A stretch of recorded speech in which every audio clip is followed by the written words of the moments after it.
Okay, so we are live and people should be signing up in droves, and it looks like everyone's joining. So we'll give it a few seconds before we kick things off today. But thanks everyone for signing up. I'm really excited about today's webinar. We're going to learn a lot about AI in contingent staffing, making sure that my audio is okay. I think everyone here looks good. So why don't I just kick it off already? So I'm Joseph Cole. I head up marketing at Glider AI. I'm going to be here in the background, but I wanted to go over a few housekeeping items. So if you do have any questions throughout today's webinar, please make sure you add them in the comments, in the Zoom comments box. We'll try to answer these questions in real time in context to the conversation that is being had. If not, we've got a little time reserved at the end as a Q&A to hopefully get in front of everyone's questions, give you the answers that you need. If not, we're going to follow up thereafter with all the insights from this amazing panel here. And then also we've got a recording of this session as well. So after today's webinar, we'll also be sending a copy of this to everyone who has registered. But without further ado, JB, I'm going to hand it over to you. That rhymed, but that wasn't intentional. But thanks everyone again for joining us in today's webinar about AI in contingent staffing. Well written, Joseph. Thank you so much. And thank you, everyone. Welcome. Thank you for joining. I'm going to go ahead and share my screen, just make sure that everyone can see the placeholder slide. Joseph, can you give me a confirmation when that comes through? Yes, it looks great. Thanks, JB. Awesome. Awesome. Thank you again. All right. Welcome, everyone. So I'm JB Nussbaum, as Joseph had mentioned. I'm the VP of Sales at Glider, and I'll be the moderator for today's conversation. So today's conversation is going to be focused on AI, artificial intelligence, and its context within an external workforce. As many of us know, AI has become omnipresent in our lives, from virtual assist technology such as Siri and Amazon's Alexa to Netflix, making recommendations as to what to watch next after your last binge shows.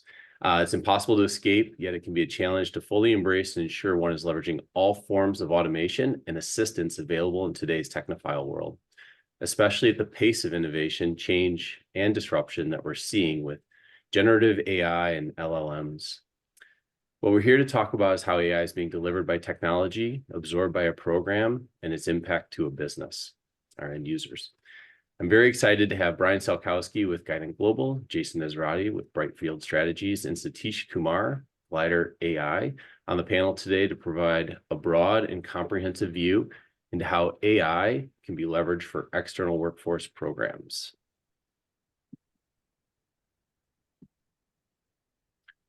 So, structure for today's session will follow this outline, as you can see here on the slide. We'll start with an introduction, bit of context setting, situation overview. Then the meat of today's discussion will be panel discussion. And lastly, we'll be incorporating audience Q&A during the panel discussion. So we'll try to embed that and answer those questions in real time and in the flow of the conversation as best we can. And we'll be looking at AI for contingent workforce management through the following lenses. So we'll kind of have the conversation broken up into three primary segments. First one being when AI is a fit, when it's not. Second one, mitigating risks and ensuring compliance. And then the third one for today will be making AI actionable across systems and partners. Now, I'd like to get started, and I'd like to pass things along over to our panelists for just quick introductions. So we'll start with you, Brian, if you don't mind. Happy to do so. So thanks again for the invitation, JB. As you can see on the slide, I'm Brian Salkowski, Chief Operating Officer at Guidant Global, part of the Impellum Group. If you're not familiar with Guidant, we're a leading managed service provider helping organizations manage the complexity and compliance around their external workforce programs. Thank you, Brian. Jason? Thank you. Hello, everyone. Jason Ezratty. I'm co-founder and CEO of Brightfield. We are the gold standard in contingent extended workforce market intelligence. I got my background in AI half a lifetime ago and have been a practitioner ever since. It's an honor to be an AI practitioner in this space, and thank you for the introduction to this panel. Thank you, Jason. And Satish. Hello, everyone. I'm Satish Kumar, co-founder and CEO of Glider AI. Just for introduction, Glider is a skill intelligence platform for full-time and contingent workforce at enterprises. We believe that world is moving to a new workforce operating model where a skill is at the center of the decision making. Today's skill is powering hiring methodology, performance management, reward and recognition, and we are the enabler of organization to transform to a skill-based organization. Throughout suite of AI-based products, we automate candidate skill validation, interview scheduling, live interviews, and candidate engagement. Today, we cater to more than 500 competencies for both technology and non-tech functional roles that are aligned to a competency framework. I'm deeply interested in HR tech and education tech with a focus on competency and AI, and I love to work with futuristic ideas with executives to solve business challenges. Glad to be here. Awesome. Obviously, something very close to your heart with the topic today, Satish. And thank you all for the panelists and their quick introductions. As you can see for the audience here, this will be a fairly broad, unique perspectives that we'll be able to apply in terms of being able to look at how to incorporate AI into contingent workforce programs and covering some best practices and use cases in a number of different segments for today. But I'd like to start the conversation by framing what AI is and how we're talking through it, and specifically how AI has generated a systemic and fundamental change to business, altering our day-to-day lives as well as the trajectory of the macro economy. And a few memes to get us started. I'm sure everyone has seen this one before, but I thought it was very poignant for today's conversation and how AI has really opened up a world of possibility, and one which is really hard for us to wrap our heads around due to the rapid pace of innovation and application as we're realizing this in real time, and it's changing on almost a daily, weekly basis for us. However, this realm of possibility also creates ambiguity and uncertainty. What AI is okay? What am or should I be comfortable in terms of using AI for?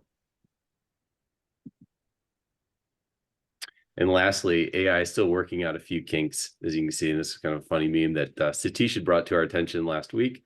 And it's still harnessing really its full potential as it's a bit of a moving target in evolution for itself. So memes aside, the technology has the power to be very transformative, and I think that that's very evident based on what we've seen in the market. So in terms of investment power, workforce productivity gains, is comparable to what the economy experienced with the invention and the expansion of electricity and personal computers, which I think is a real testament to how much of a game changer the macro economy really envisions AI to have on the world. Global investment expectation by 2025 is expected to be around $200 billion, and US investment representing somewhere between 2.5 and 4% of GDP. So you can really see how big this is and how big of a bet everyone is making on AI in general. It's also expected to produce a 1% labor productivity boost per year. I'm starting to think about how that's going to start compounding our efficiency and operational deliveries across a number of different functions and organizations. And as these investments begin to yield returns towards the second half of this decade, it will only accelerate the impact on workforce demand and desired workforce skills. So approximately 75% of CEOs, in that graph on the right, expecting AI to reduce labor needs over the next 5 years, with 1 in 4 already having adopted AI in some capacity.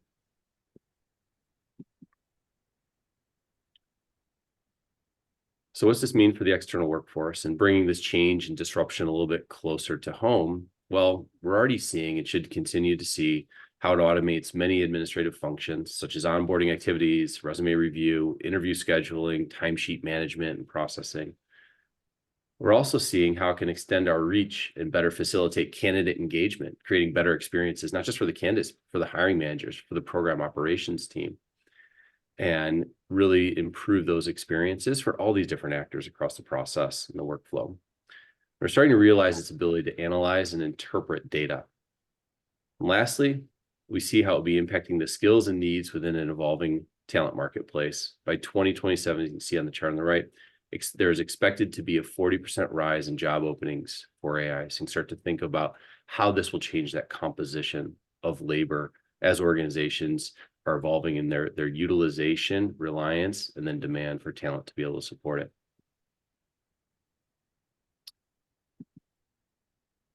Now, I'd like to start by unpacking AI in a little bit more detail, and I've asked Satish if he'd be able to kind of bring us through this next slide. So, Satish. Absolutely. Thank you.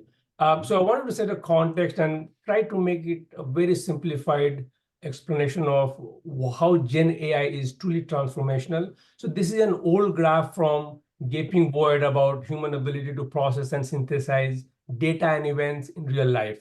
It serves well to make my point. Going from left to right, it becomes more complex for human brain. Data represents just discrete collection of facts and events, nothing without any correlation. It is very unorganized. Information, the second in the left, is a refined form of data that is organized and structured. Knowledge is application of data and information to answer how question. Insight is knowledge with context of why. So it is the deepest level of knowledge.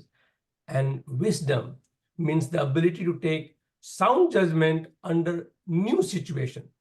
And so if you look at the wisdom synthesizes knowledge and experiences to insight. Let's bring our topic back.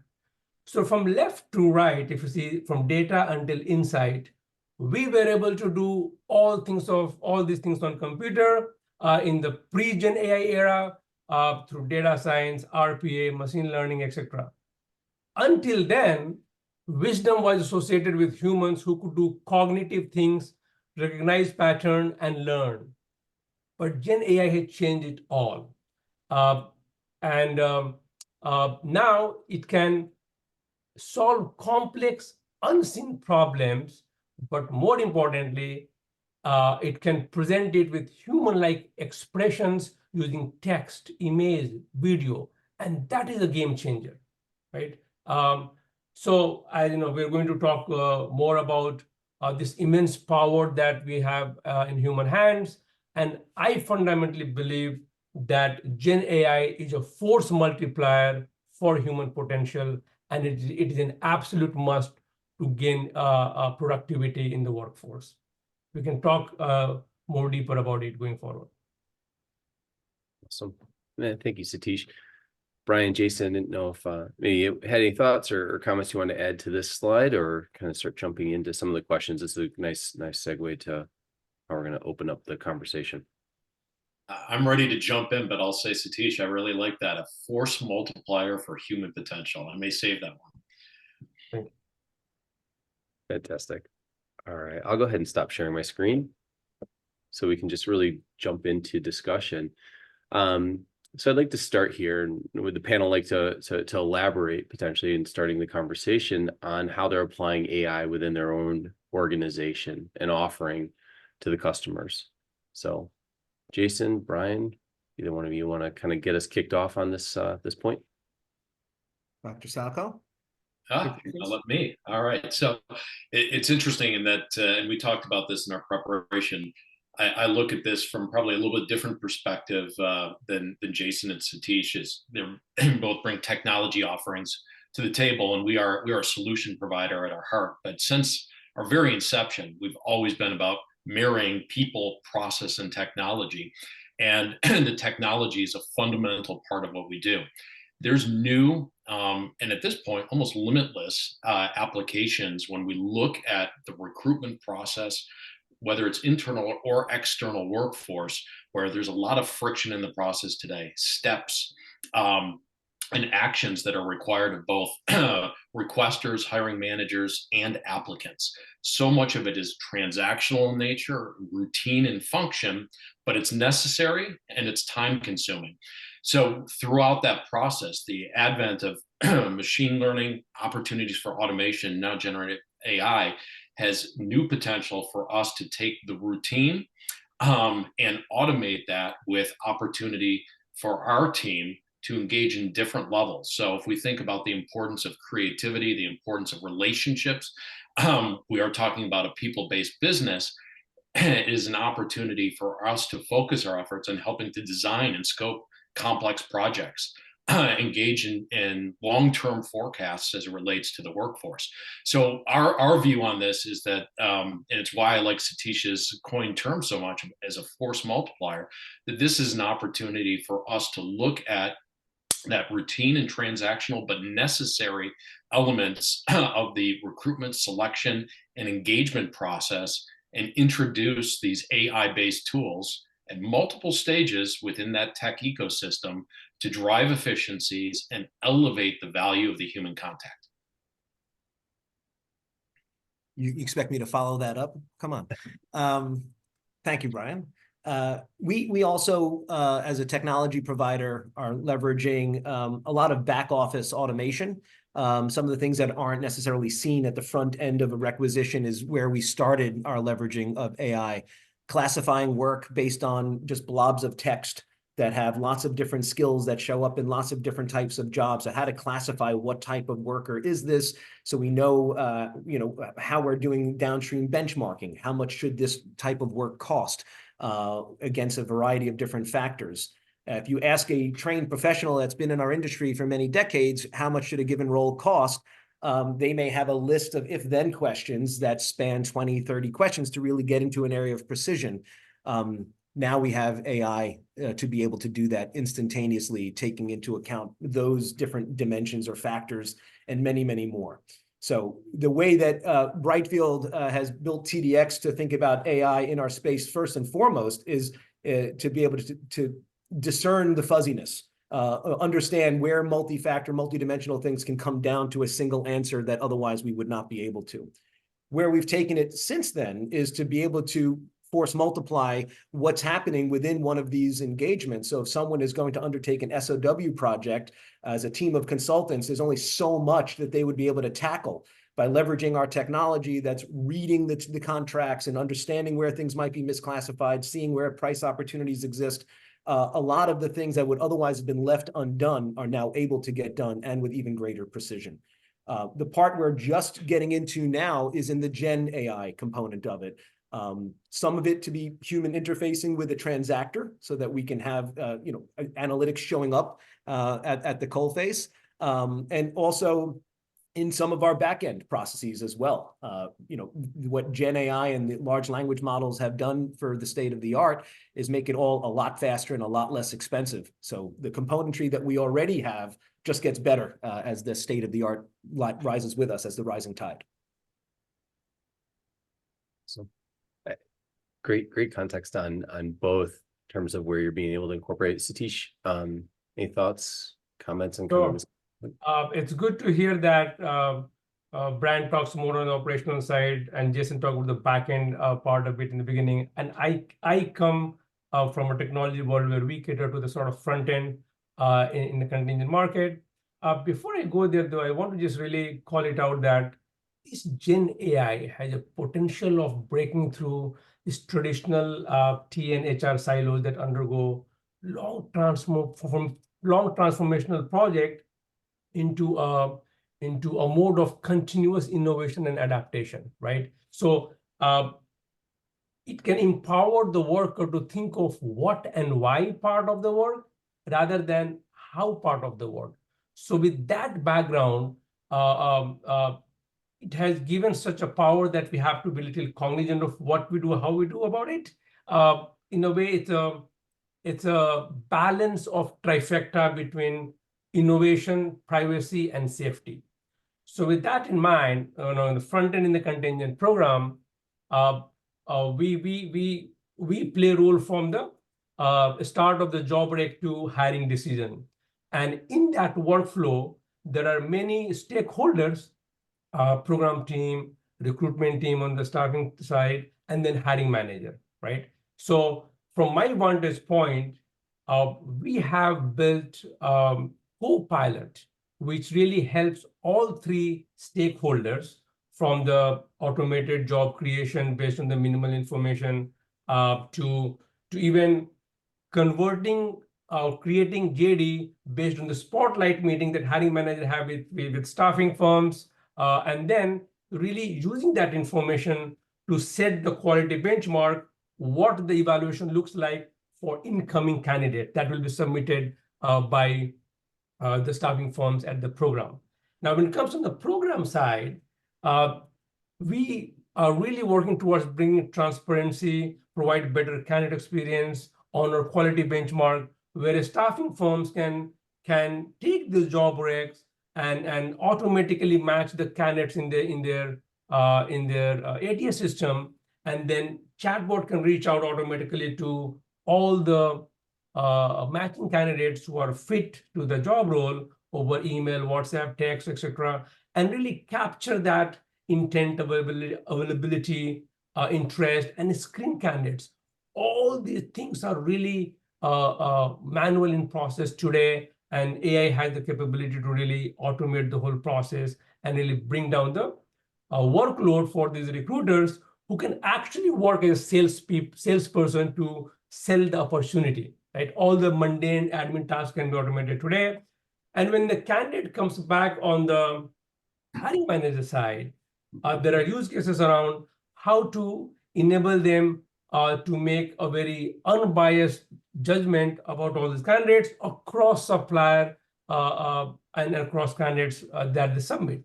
But more importantly, a lot of time is wasted there also to schedule the interview, identifying the hiring manager who can conduct the interview, figure out their availability. So there are use cases there we can automate the entire scheduling piece between the candidate and the hiring manager. And at the end of the day, interviewer can also go through a guided interview process that can be auto-summarized and presented through a nice ranked score that can be used to make final decisions. So from start of the job break to the hiring decision, that's where we play a role. And there are a lot of use cases that we power today. Thanks, Satish. I love the conversation, the common thread about the ability to kind of use this as an opportunity to repurpose some of the roles and activities and actions that are happening in the overall facilitating the process of engaging external labor. And we started to go there in terms of framing out. And Jason, you brought up a really interesting use case with like the statement of work. And I don't know if that might be something you might be able to delve into as we explore some of these use cases that all three of the panelists have seen in action with some of their customers. So Jason, you want to maybe get us started on statement of work use case or something very similar that you think is pretty top of mind here?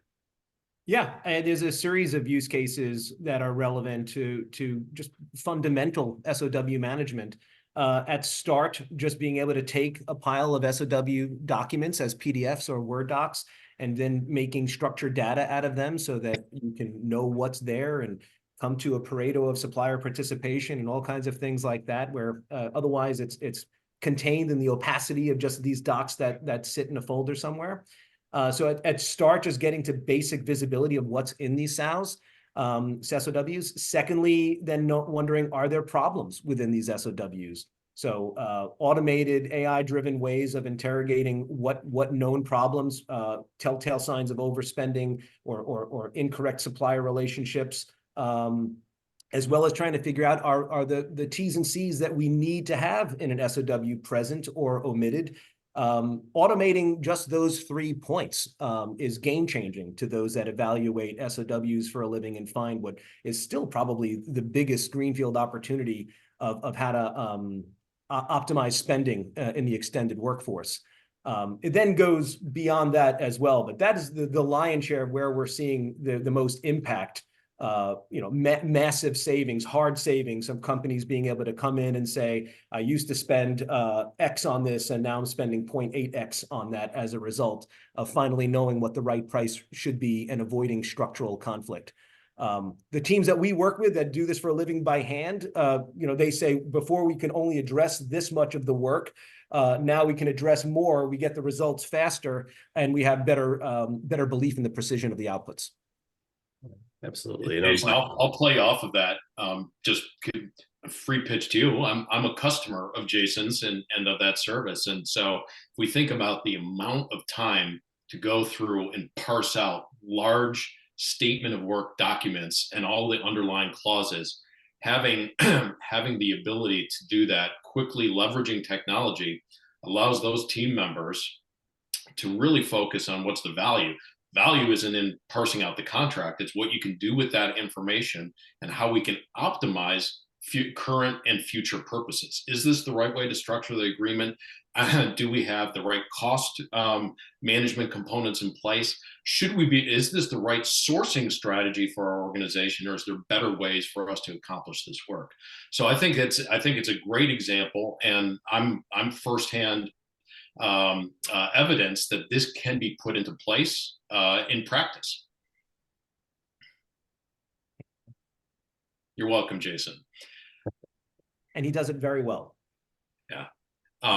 JB, I'll keep going because I know you were directing this to all of us, but I think, it's a great use case. There's really simple ones as well. And so I'll give an example that's very current with our organization. I know a lot of companies right now are playing with Microsoft's Copilot, and we're doing the same. And it's got great potential. You can see how that digital assistant can remove administrative barriers. So we do a lot of project management in our business. And when we have project management meetings, covers wide range of functional individuals. You have detailed notes that go out to the teams, etc.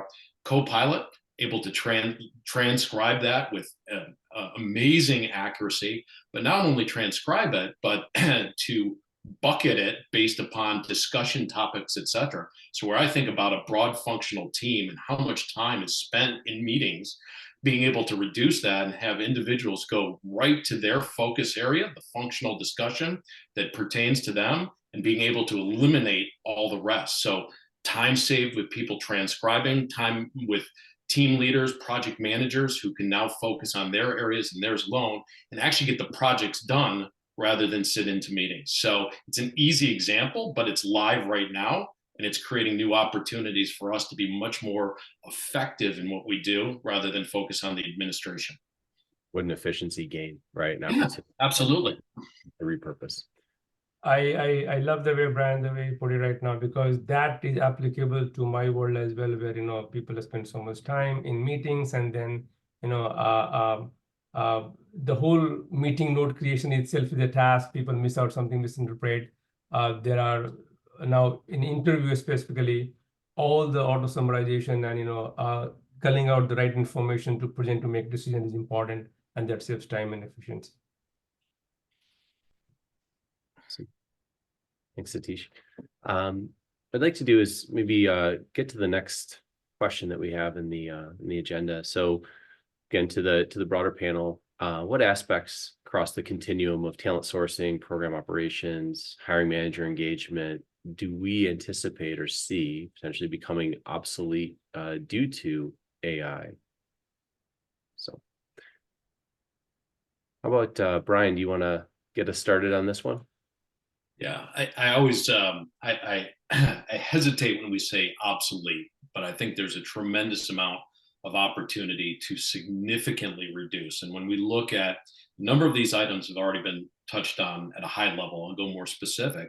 But when we talk about the matching and screening components and application parts of a hiring or recruitment process, these are prime areas where, depending on whom you talk to, upwards of 75–80% of the process can be driven through automation.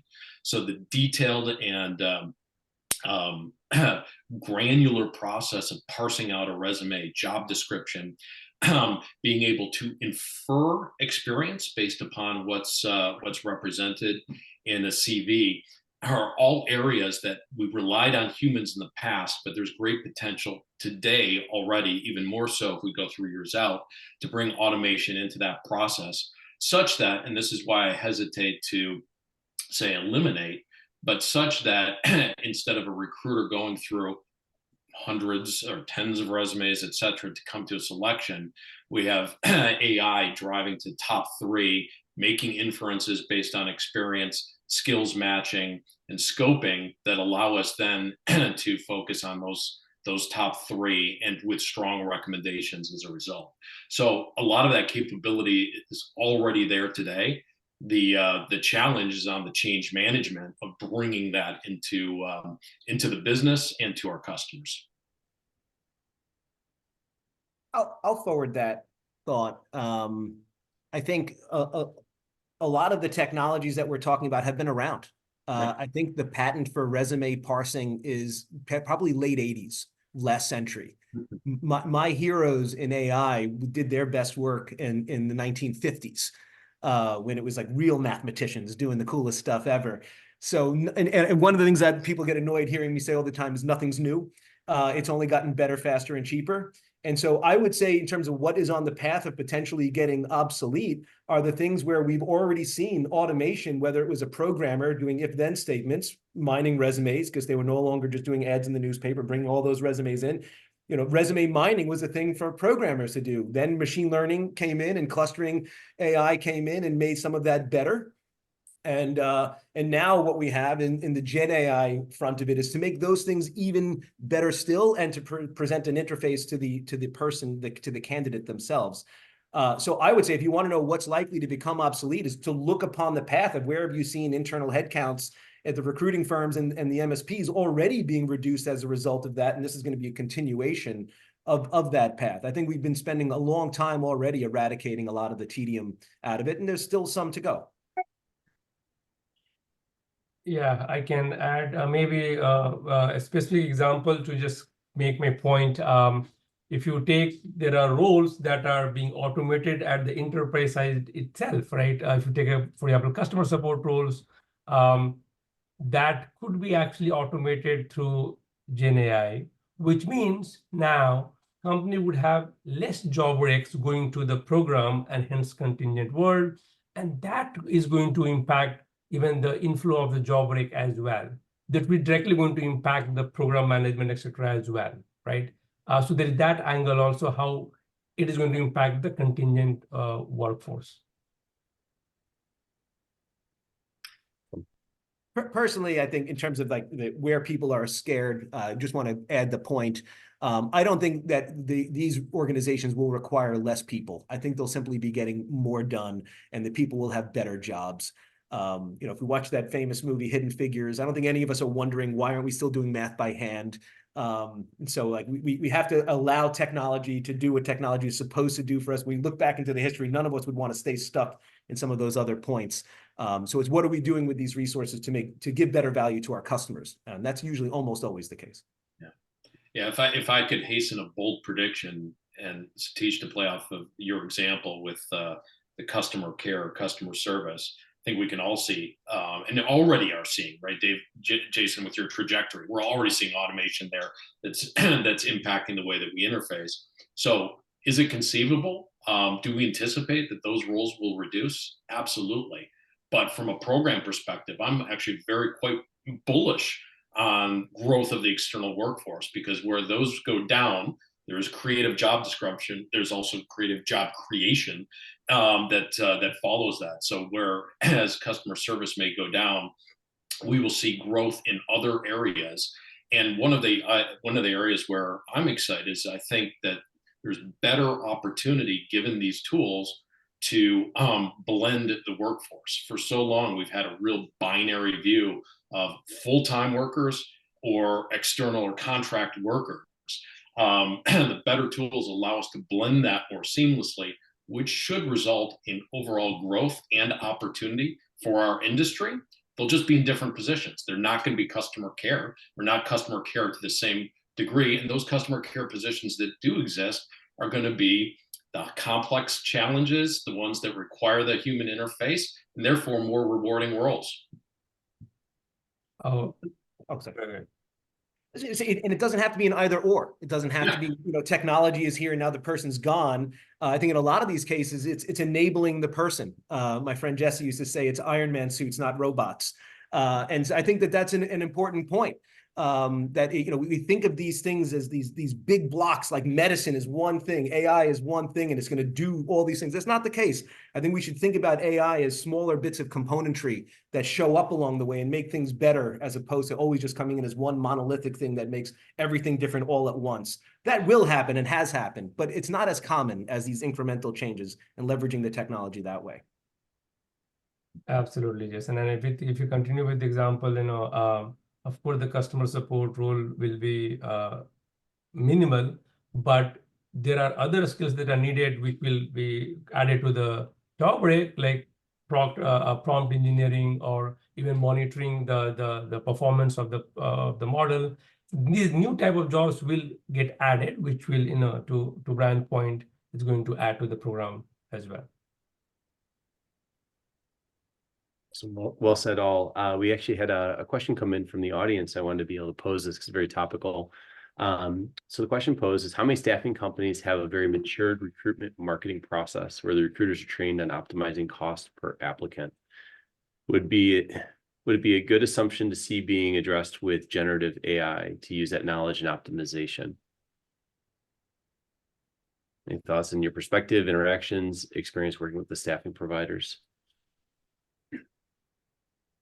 If I can interpret the question to mean which providers or what percentage of providers have a good enough set of data that they've been working in to then train models to then make the Gen AI experience that much better with it. So if I'm allowed to interpret it that way, I would say very, very, very small. The staffing industry has not been a good steward of what some in that world call their click path, the data that's been presented through those systems.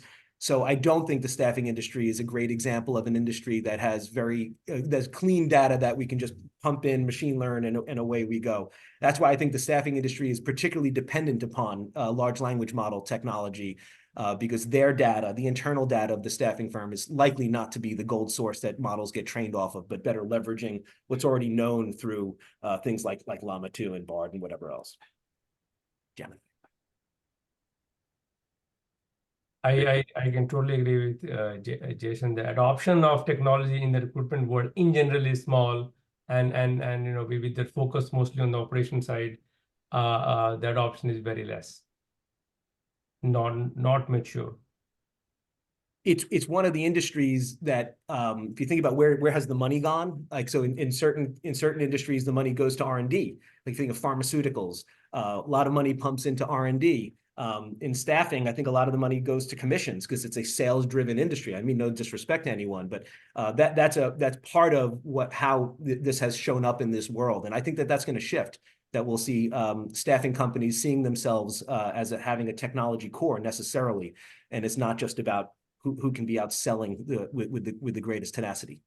I think the tactical need always to supersede any other futuristic initiatives. So, and contingent by nature, it goes up and down so much that they have to be reactive to that. That's their strength. So there is this need of the industry as well to be always responding to the customer need now. Absolutely. And at some point, maybe there'll be an inflection point, right, as the technology becomes more and more widely embraced and present in their day-to-day, that they'll be able to adopt it, more fully. But let's go ahead and shift gears. I know we're exploring quite a bit about how AI could potentially necessitate reskilling of existing resources. I kind of wanted to actually double click on that topic really quick, as maybe Brian, for you, looking at the program office where there's opportunities potentially to apply greater levels of value and impact to those programs. Any other thoughts, ideas on how this could unlock potential in terms of customer service, delivery, program impact? Yeah. My team has heard me say many, many times, if they're listening, they'll probably laugh as I say this. It's hard to think about the business when you're in the business. And we have so many folks on our team who are in the business because of the transactional nature of recruitment. I know I already spoke to that, so I don't want to be repetitive.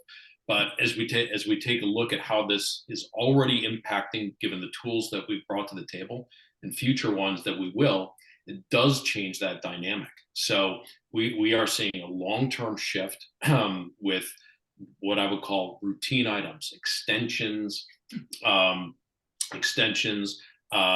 contract updates, preliminary sourcing, etc., being accomplished through automation and AI-based tools.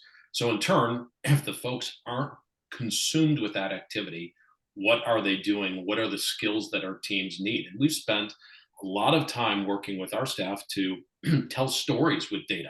So if the tools are bringing back the data to us and helping us support the the fulfillment process via automation, there's an opportunity for our team to come back, consume that data, and tell stories to our customers and suppliers about that, not just about what happened that's already been there, but about the opportunities that lie ahead, the more predictive value of the data that we're getting, and what the actions or recommendations that we have associated with it.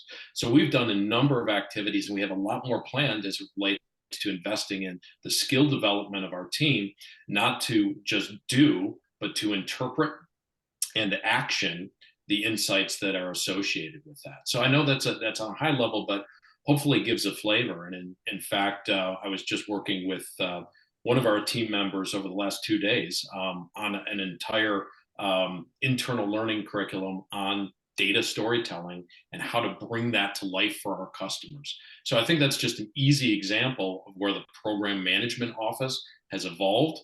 And it's only a brief line of sight in terms of where it will continue to evolve.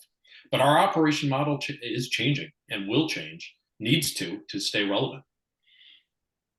Does that change? Awesome, thank you. And I think let's move to the next question here, kind of rounding out this first section for us. But with the adoption, investment of business in AI, how do you foresee this impacting talent needs of your customers, Brian? So as more and more folks are continuing to invest, as we outlined at the beginning of the conversation, how do you see this impacting downstream, the talent fulfillment aspect of what you're delivering? And are you referring to like what our customers are going to be buying in the future? Yeah. Exactly. What the impact could look like to the talent demand. Yeah, so I touched on this a little bit earlier. So the first and the easiest is that we are seeing, in terms of requirements coming out, a significant uptick of requests that in the skill required skills have AI-based requirements, and that doesn't surprise, right? We would absolutely expect that. We've seen a huge upswing since ChatGPT hit the scene. More and more requirements coming out that have that either as a core or a secondary skill there. But as a percentage of the total, it's still relatively small. It's just trending up. I think everyone's seen lots of announcements regarding layoffs in tech. And what's interesting to me is you're not seeing the overall population decline. Those individuals are getting absorbed. So where there's a reduction in some, there's a creation in others. So we've seen overall demand increasing as we go from 23 to 24, and the trajectory is really good. So on one hand, increase in specific skills. There is movement in terms of reductions with some companies leaning in, using Gen AI to do some roles, but those positions are being that are being released are getting absorbed elsewhere in the marketplace. I think what's more interesting, and this is where I was going earlier, is if we fast forward not just for the now, but we start looking 2, 3, 4 years ahead, and it's where I was referring to the mix of business and how work is parsed out in the job. We're hearing and seeing and having conversations all the time about skills-based hiring. So it's not a job description. It's what are the underlying skills that we're seeking to engage to get work done, and parsing it out at that level, which allows for more fluidity between full-time hires in internal work and external work. And I expect that fluidity to create more opportunities. So I am making a prediction here. We're seeing the first signs of this, but as we move forward and there's a greater focus on skills and how we plug and play those skills within enterprise organizations, that is a net positive and a net gain for the recruitment industry, which allows for greater demand of contract work, but also more flexible engagement styles that allow us to satisfy that demand. It's an awesome point, Brian, and kind of the deconstruction of work. That's right. Jobs into a series of tasks that require a series of skills to be able to perform that, and then being able to have the flexibility in terms of where you're going to be able to supply that those skills? Where are they coming from? Is it externalization? Yeah, there's a number of terms for it, but deconstructed. I also hear fractionalized work. It's the same concept, and it's a net positive for our industry. Can I add a point to Brian's? I'm glad you mentioned the skill-based hiring approach. That's where I lighten up. I figured you would. Really, in this skill-based hiring approach, which is very much needed in the current world, where constantly the need for skills are changing. The good part that in this approach, it doesn't look only at the past acquired skills of the candidate, but also looks at adjacent skills, which actually opens up a lot more eligibility of candidates, which will not be there otherwise, right? And people are not trained on AI, so who could be really trained and be absorbed in the workforce? The skill-based hiring approach really enables us to do that and bring in those potential candidates to the workforce for the right role. Especially when you look against the reality of the status quo. The reality of the status quo is that job templates exist that describe more than one job. And so you're expecting a hiring manager or recruiter to decipher which of those are replicable now. And so that's not helpful. Perhaps the bigger economic opportunity to the SOW related savings I mentioned before, most of the SOWs are not that clear about what are the actual skills required here. They may say it's a senior programmer required for something, but they're not saying the actual skills. And so if that SOW contemplates 50 developers to come in, do all 50 or do all 100, have the same skill set and deserve to be paid the same price. So just understanding what are the price impacts, what are the skills that are most core to a given job, what are the things that impact how long it takes to find these folks. If you're not working at the skill level, for sure, you're missing the picture. But to come back to the opening question, I think for sure this new wave of Gen AI is going to be additive to the contingent workforce. And I'm just using the history of what has made things grow in the contingent workforce before. The contingent workforce management industry, VMS MSP, was created on the other side of a big technology shift, Y2K and then .com. Remember we used to call things e-business? And that was a massive shift. So I think history has taught us that when work styles are massively shifting, that's a contingent workforce opportunity until it's figured out to be brought into the internal. And then the other thing that history teaches us is technology that's rapidly evolving, that's changing. This much volatility is also not something that you want to take long-term W-2 in the US, W-2 employee bets, but instead something that you look outside for specialists that are more short-term and plugged in. So to me, even if you only believe half of the hype around Gen AI, it has to have that kind of an impact. Well said, Jason. I think, as organizations look at some of that emerging technology, time to value is a big factor, a big consideration, and also mitigating the risk, right, in terms of that longer term investment.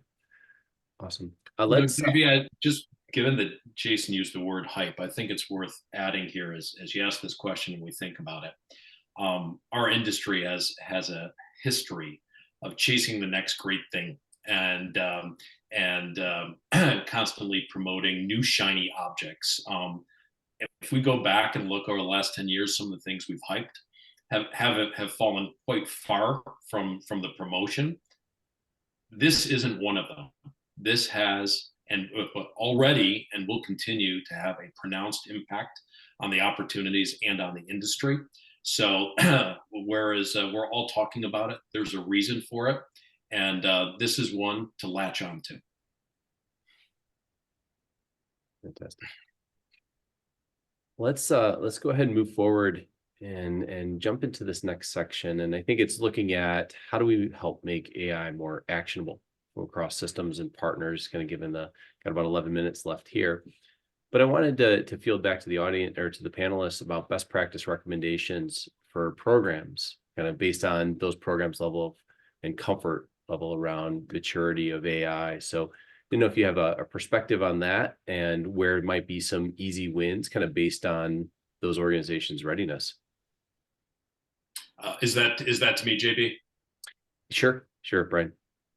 Sure. So I recommend a pretty simple framework for looking at the activity. So historically, we've always looked at level of effort and level of impact whether that be on cost, efficiency, quality gains, etc.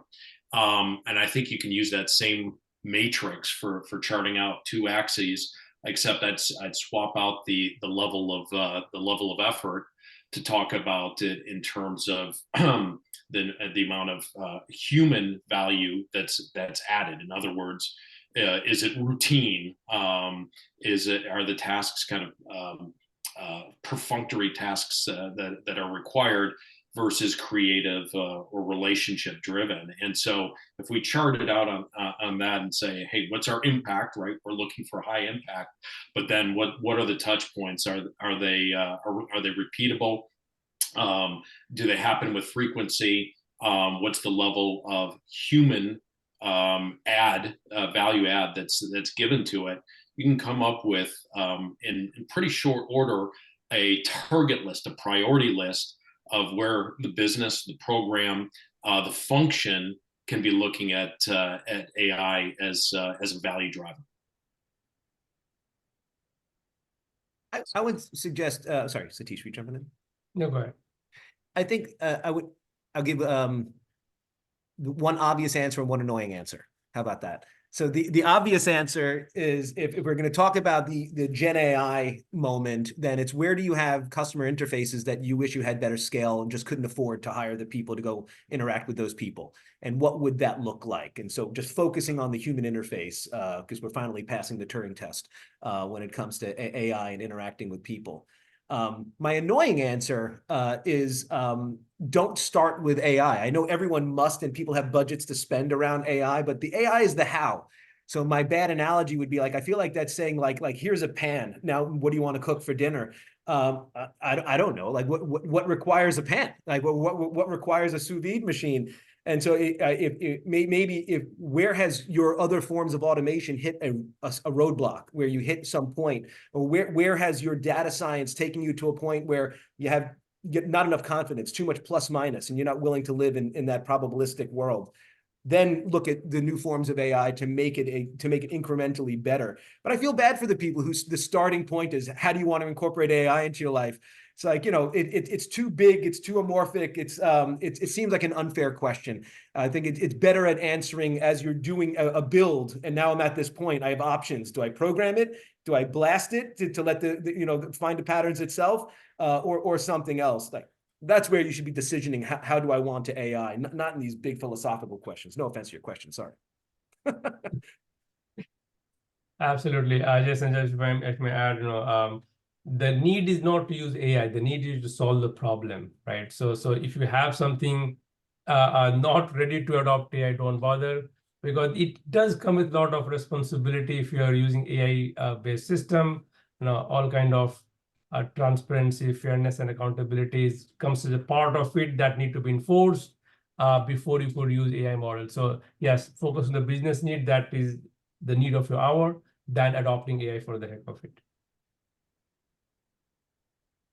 Yes, again, I think well said by broader panelists in terms of really looking at what's the task you're looking, or problem you're looking to solve, task you're looking to perform, and being able to then back in the right method. And if AI is relevant and applicable and mature enough to handle that, then being able to incorporate.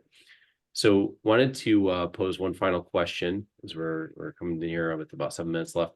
Any predictions for AI in the future, both general applications specific to contingent workforce management? I know we started leading towards there, how we anticipate to change maybe some of the program office functions, Brian, you were going into, and also the composition and needs within talent. But any other thoughts from the panelists on where they think this is going to go and what's going to result in the future?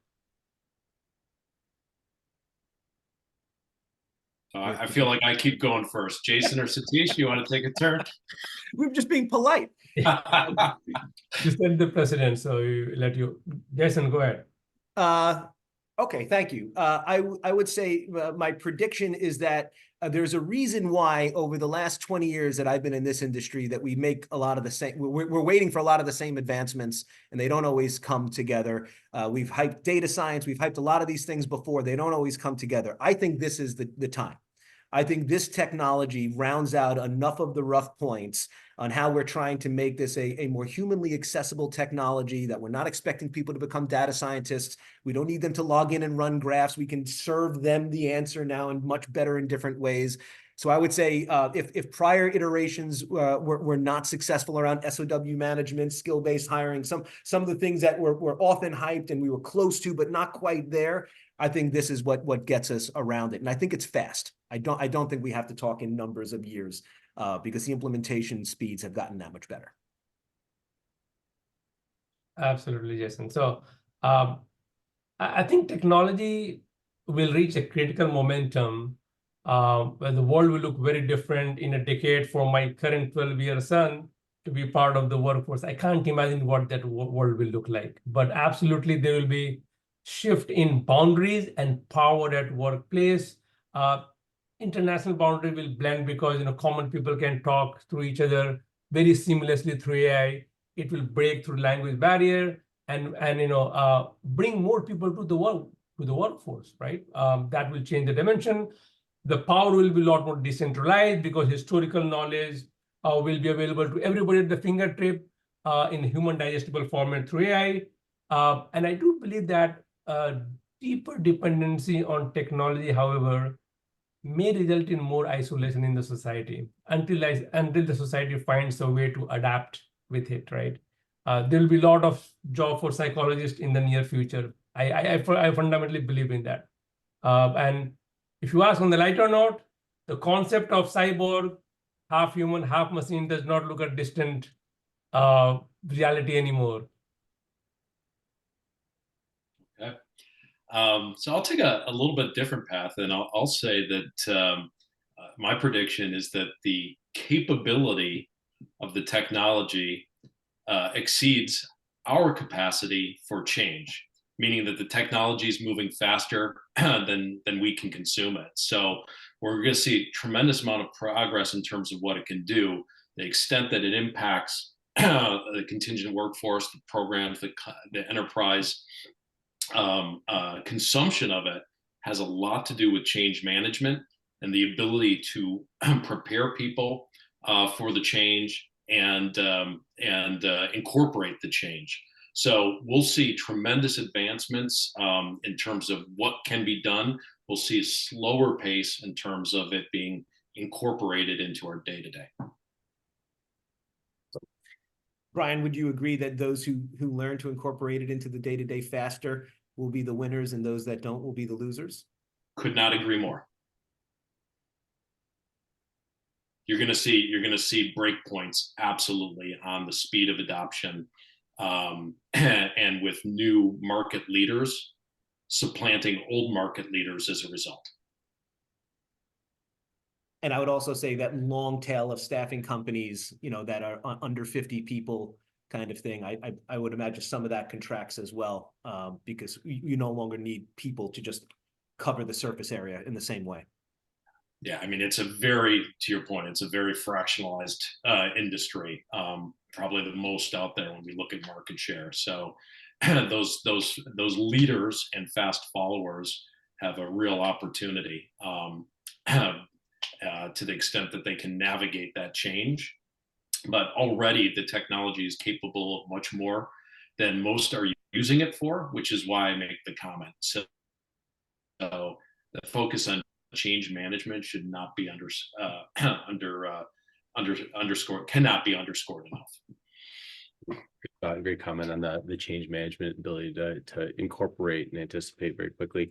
A question that came up from the audience, and I thought this would be, it's relevant to this kind of near-term adoption, but they were asking about, with the rise of voice agents, so bots that can speak, right, to candidates, what's the prediction of the candidate adoption, readiness, willingness to interact with voice agents for first level screening, second level screening, right? As you speak to the staffing firms and adopting technology, what are your thoughts on that question? So it's a great one.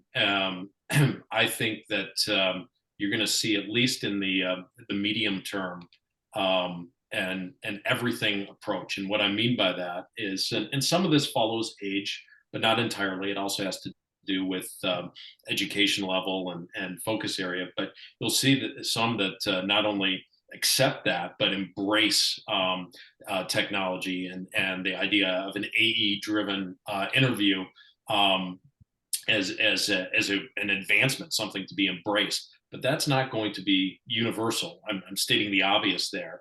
And there will be individuals, especially as we're living through this transition, that prefer that human contact and engagement, or some hybrid, because we heard earlier about AI assisted or led interviews, but still with that human element.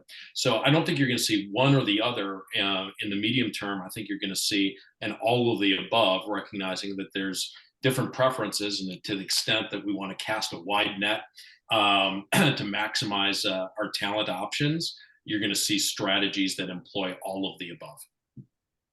Thanks, Brian. Appreciate that. And final plug, that really concludes today's session. We're at time. But for those of you that are attending the upcoming conferences, the SIA Executive Forum, ProcureCon, Contingent Staffing, we'd love to meet up. Feel free to drop us a line in advance or stop by the booth. And thank you all for joining. Hope you enjoyed the discussion. I'd also like to thank our panelists for participating, contributing. Really appreciate the thought-provoking dialogue and all of your contributions. Thank you for the invitation to participate. Thanks for the invite. Thank you very much. And thanks for all the great work you guys are doing. Yeah. We're buyers of both Glider AI and TDX, and endorse both wholly. Thank you, Brian. Thank you, Brian. Good day. Bye.